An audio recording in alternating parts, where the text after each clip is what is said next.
In the previous videos, we saw how we can use data validation to both prevent errors and speed up data entry. Both of these were important, but they're quite basic. When problems get a little bit more sophisticated, we can actually include calculations in our data validation as well. And we're going to now look at how to do that. For example, if you have a look at our last ordered date, that obviously has to be a date, which is one thing we could validate for. But it also has to be a past date. In other words, a date that doesn't occur in the future.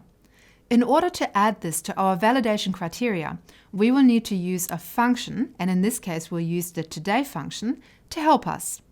As before, we need to select the data we want to validate first.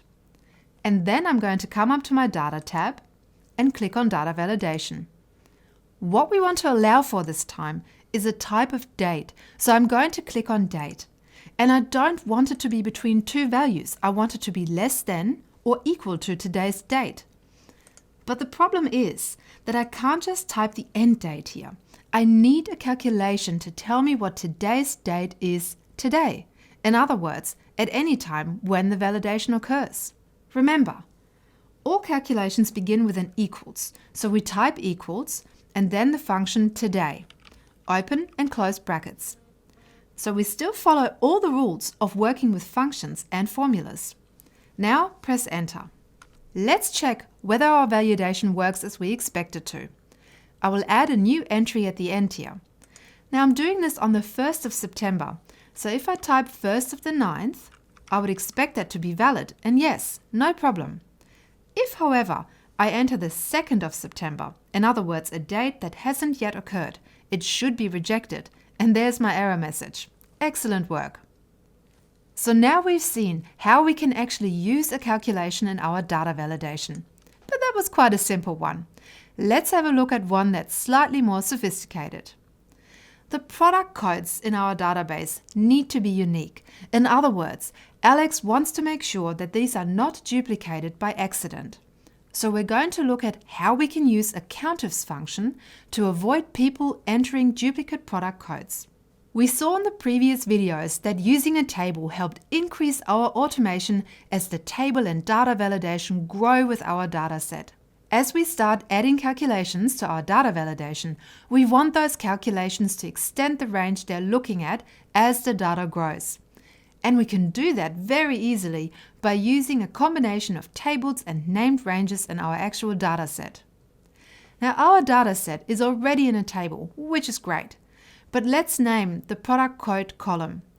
Click twice to select the data and the heading, then come up to my Formulas tab and click Create from Selection, and then OK. Now we're all set up and ready to go. So first we select the cells, then come up to the Data tab, click Validation, change that to Custom, and then in the formula we're going to type equals countifs, open our bracket. Now remember, the countifs function, the first thing it wants to know is the range you want to check. Now that's going to be our product code column, and here we will use our named range. Then type a comma, and what we're checking is the number of times this first value occurs in the product code column. So I'm going to click on bath 20. Now obviously we're typing what it will do for the first value, but it will now go and apply the same formula to all the other values. Now it's time to close our bracket, and we're checking that that is less than or equal to 1. If it is more than 1, it means we've got a duplicate. So that's the formula. You can now see why we've named the product code column, because even as we add data to it, because it's in a named range in a table, it will grow. If you use a specified range, the moment you go outside of that range, you're going to find this formula starts giving you problems. So the named range is really the way to go. As we have discussed before, it is good if we set up an error message or an input message to assist users with entering valid data. So I click on the Error Alert tab. There's already a message from a previous step.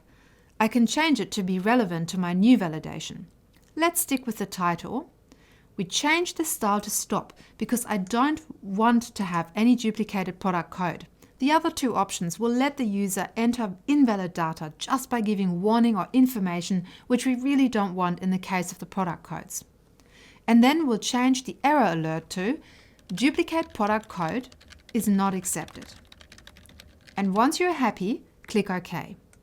And now, very importantly, as we've done before, let's go test that it works. So I'm going to come to my second value here, and I'm just going to change that to 0.20 and try and click away. And now you can see it's not allowing the duplicate. Job well done. I'm going to click cancel now, and let's check that it will still work when we add a new value at the bottom of the table.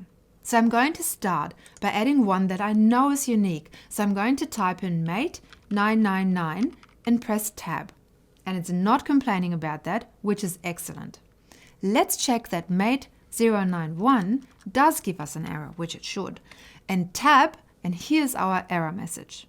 So we can now see that data validation is not only applying to the existing data, but will extend to new values that we add as well, thanks to our data being in a table.